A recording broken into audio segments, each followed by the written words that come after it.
We're now moving on to another conversation talking about Oxfam hunger prediction and matters arising.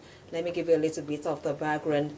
Over 27 million people suffering from hunger in Africa. 11 million could be pushed into hunger in the next 3 months, according to Oxfam, saying Africa faces worst food crisis in 10 years. It has been observed that West Africa is hit by its worst food crisis in a decade, with 27 million people going hungry.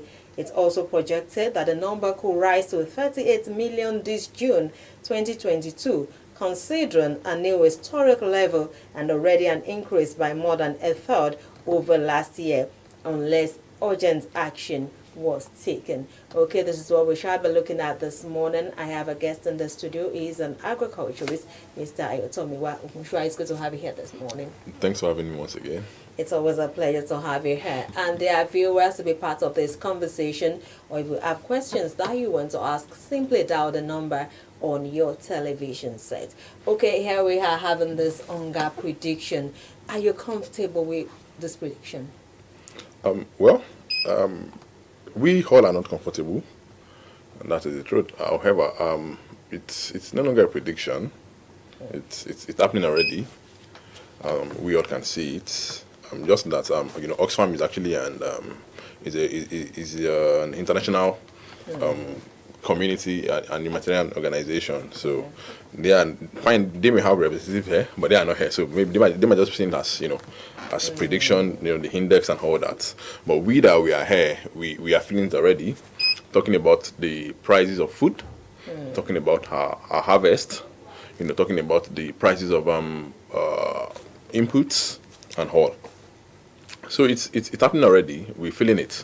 And another thing is also, one of the why most these humanitarian organizations and other international agencies are trying to look at things now is mainly because of the war between Russia and Ukraine. Yeah, because Russia and Ukraine, they actually happen to be the top three producers and exporters of wheat, which and which we all depend on basically. So that's why. But if you look at some other internal factors, we've already been having this. There's hunger in the land already. Well, so, a lot of people will say that Nigeria is a consuming nation and we are not actually producing much. How much are we exporting? That this might be one of the factors affecting us, and that's why we are feeling the heat more. Yes. That's the right hand in the dam. That's what we've been saying. For example, now, a higher percentage of our wheat demand, for example, is being imported. A higher percentage of our maize demand is still being imported. Don't be surprised that there's been a lot of intervention on rice and this and that, but a lot of things is still being a lot of volume of rice is still being imported. Because at times when you go to the market and they will ask you, do you want local or you want imported? So and what that simply means is that we are still importing rice in one way. Either legal or not legal, but rice. Well, are we producing enough that we do not need to import again? No, we are not producing enough. No, we are not producing enough. That is just the truth. A lot of factors actually surrounds production. Okay. The finance is there. The inputs is there. The government policy definitely is also there. The market, is also there. And, there is this funny analysis. It's very funny that, at times you look at the cost of production of, producing in Nigeria. For example, I'm a producer, I'll be commodity I produce. And it's very funny, by the time you are done with your production and then you eat the market, and somebody is telling you that the imported version of such commodity is cheaper than the one that is being produced here in Nigeria. So, because when you look at the price of foreign products and local, even local is far more expensive than. And people think that the imported is more refined. So why should I go for local? So as I've said, like there are a lot of factors, surrounding production. So you get scared when for example now you get scared. Your final cost of production in producing 1 kg of chicken is around 900, 950, and then somebody comes with the imported and tell you that this imported is 800, and you're like how come you get, and that is that now, and to also other commodities. Talking about wheat, talking about maize, and all of that. So we have a lot of we still have a lot of things to do if we actually want the policies, if we want our production to actually be sustainable. And the truth of the matter is, the purchasing power of people is actually reducing by the day. Okay, why is that? Well, okay, for example now, if somebody who is earning, say, 100,000 naira per month as a last year, buys a bag of rice for, say, 14,000 naira, and he's still earning that 100,000 naira, and this year is buying a bag of rice for, say, 28,000 naira, 26,000 naira. The purchasing power is reducing by the day. What that means is that what that 100,000 naira will buy is, would have bought last year. Yeah. It can't buy that same this year. So, and we have one of the factors. Fuel is increasing, everything is increasing. Shortages is something that is quite disturbing for me as a person, because definitely that a hungry man is an angry man. Yes. And so how do we begin to address it? Judging by the fact that we have insecurity, pockets of insecurity, that a lot of farmers are leaving their farmlands. What has the experience been being an agriculturist? I said earlier, one of the things that is making the international committee, look into this issue of hunger and food inflation is because of the conflict in Russia and Ukraine being the top exporters of a certain product. Now let's not come down to Nigeria. That we've been having conflict for how many years now?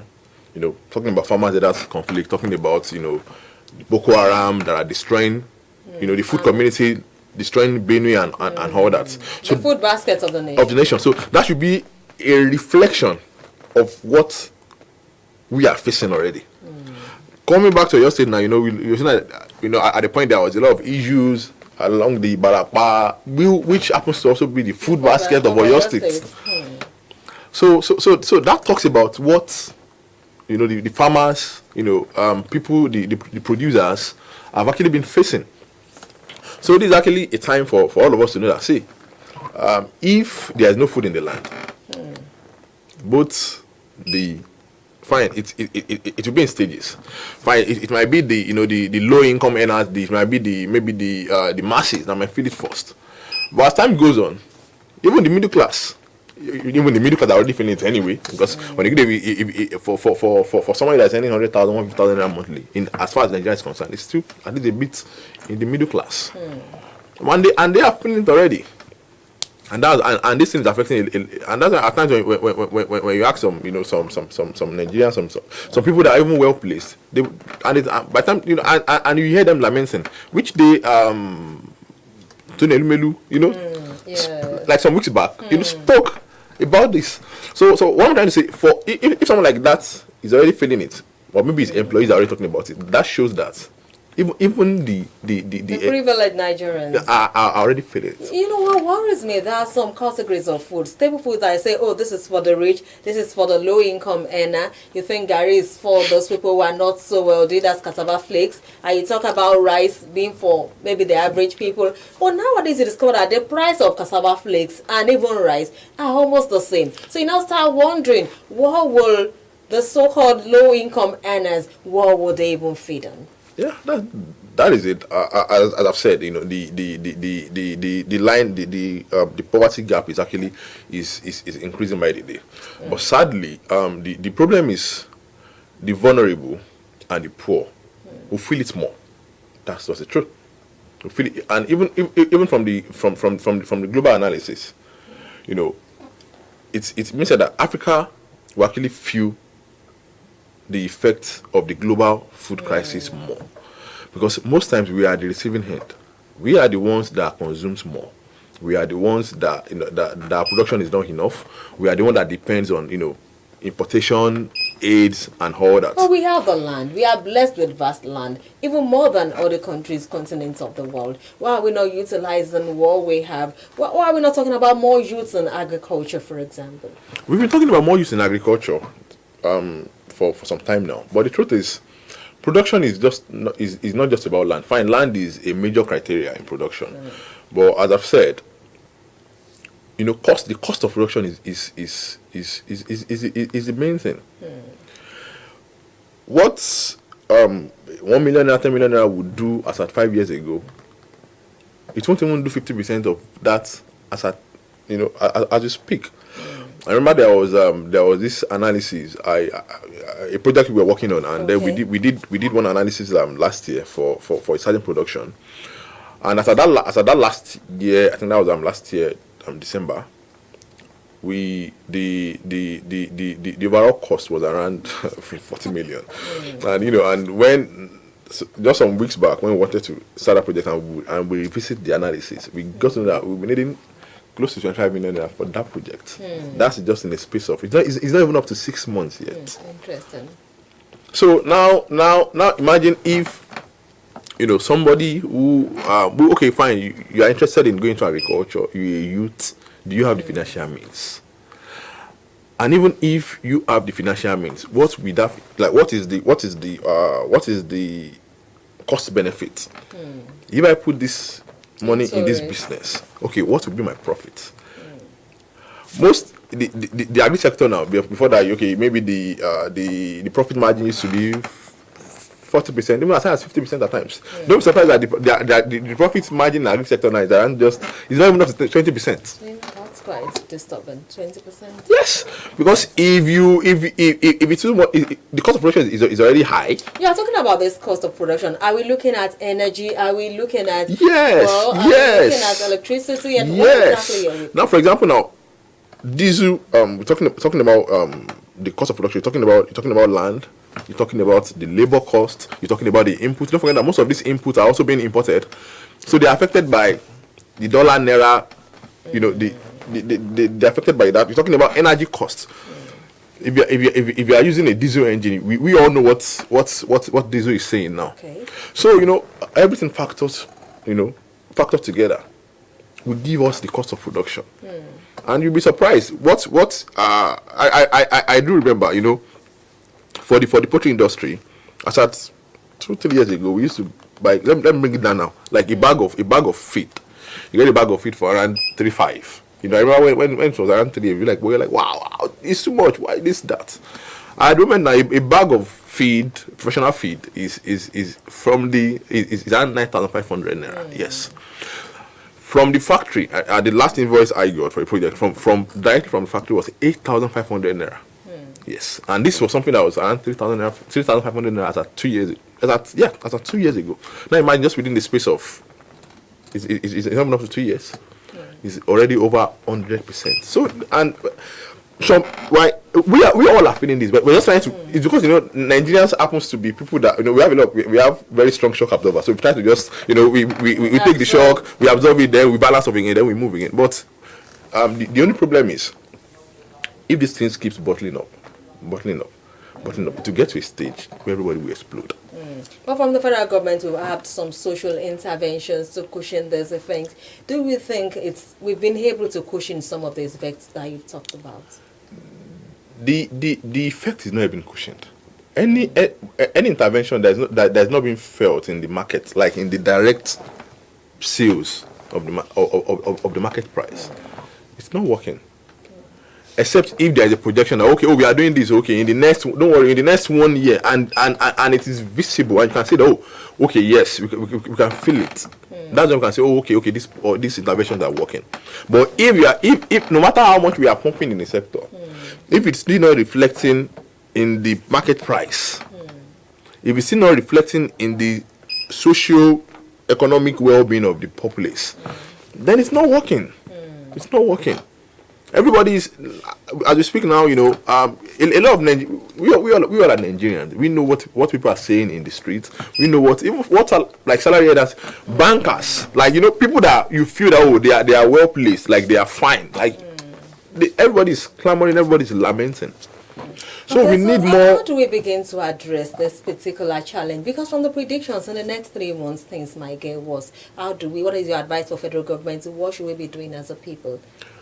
Well, at first, we need policies, good policies, that is sustainable, and that would reflect in, as I've said, the final price of things. Now, we a consuming nation in some aspects. However, we are also a producing nation of some things. Talking about crude oil now. If the energy sector of Nigeria is being worked on, and we are able to have a sustainable and a working energy sector, I'm telling you, the cost of production of most of these things will come down, even though by 30-25%. And that's actually a lot. If you can have that stabilized, as a farmer, you are producing at a reduced energy cost. You want to produce more. Yes. You want to produce more because definitely, okay, the only thing that you need to work on maybe land and input and all that. You want to produce more. So that is one. And also, the state government also should come on board. Aside just the federal government, the state government, there should be subsidies for farmers. There should be subsidies for farmers. Possibly a buyback policy, because that's one of the fears. Okay, if with this cost of production, if I should go ahead and produce, who are those that will be able to afford to purchase this thing? So if you are very, very sure that whatever it is I'm producing, no matter what, there's somebody that will buy it, definitely will be good. When we have grain reserves, when we have different reserves of different commodities that are actually functioning. That is not as if you have to rub hands before you get that are really, really functioning. Then definitely people will be jeered. We have a lot of youth. If you look at the agri space now, a lot of youth are willing to. In fact, a lot of youth are actually coming to the agri space. Yeah. Someone like I'm a youth. I'm in the agri sector. A lot of youth are willing to come in, but the fear. But everybody's scared now. The fear of the unknown. Like how sure am I? If I should go there, hope I won't get stalked because of the realities on ground. Let's pick this call. Hello, good morning. Good morning. Good morning. Your name and where you're calling from? Yeah, my name is Osama from Lagos. Oh, great. Your contribution, please. Yeah, my only two contribution is actually like going to what our brother is saying. What we need in this country is actually price control, not subsidy. If we can set up a panel of price control and they follow according to the procedure, trust me, this country will make a headway. I remember I had a friend who traveled to London. Okay. After 22 years, he got money at the rate of $22. After 22 years, he went back to London. And actually with the same quality at that same particular price. Tell me those people that economy do not be stable. So as long as there is no price control in this country, we are going to be having a lot of progress because people bring in a subsidy. They cannot the money to subsidy. So the people who are supposed to be the end taker of this subsidy product, they don't actually still have it. And what is the price control? And trust me, it will help the country to be very economic. All right, thank you so much for that observation. We quite appreciate you. Yes, he is talking about price control as an effective way of actually cushioning the effect and stopping all of these price fluctuations. Yes, we've talked about that. Talking about the government buyback policy is also a price control mechanism. If the government says, okay, this is the price I will buy back, like they're setting a price, definitely you and all other factors are being stabilized. You are very sure that, okay, if I produce, for example, okay, definitely this will be my benchmark. This will be the benchmark of my cost price. Okay, this is the acceptable profit margin that I should have on this. Then the only thing you know is that, okay, at this moment, okay, let me multiply, let me scale up. That's what we call scale of production, scale of economics. Okay, let me scale up. Then you want to expand. So it's right. If you can have a buyback, you are so sure that whatever it is that you produce cannot waste. Whatever it is that I produce, there is a stable economy to actually absorb it. Then definitely people will go into production. People will go into value addition also. You know, a lot of farmers. I do say it's very funny. A lot of farmers, even these our old women, because we have a lot of women that are even into agriculture, old women. You know, look at maize, for example. By the time, it is not that we are no longer seeing maize. You know, before when maize season, everybody does maize, you know, and the people just go to, when they say that, okay, the farmer he doesn't have a choice than to just sell. He just go, okay, how much is this maize? Okay, everything, 100 naira. You know, because the farmer, the person does not have a choice, he has to sell it. But next year, we saw the person want to go back to the farm. And that's why we're now having a lot of people now doing bikes, people that are supposed to be doing something more productive with their lives. Now doing bikes, now doing different Alright, before I let you go, what are your parting shots on this issue of hunger prediction? Well, my parting shot is for basically for all levels, the government, the meaningful Nigerians, and also the low income earners. This is actually a situation whereby we all are in, and we all have to come together to find a lasting solution to this. It's not what the farmer alone can do. That's the truth. It's not what the government alone can do. We all have to come together to find a lasting solution to it. And as you said earlier, an hungry man is an angry man, and there's nobody that cannot go hungry. And I think that's a serious food for thought. Thank you so much, Mr. Yotomi for coming on the AM Cafe. We quite appreciate you.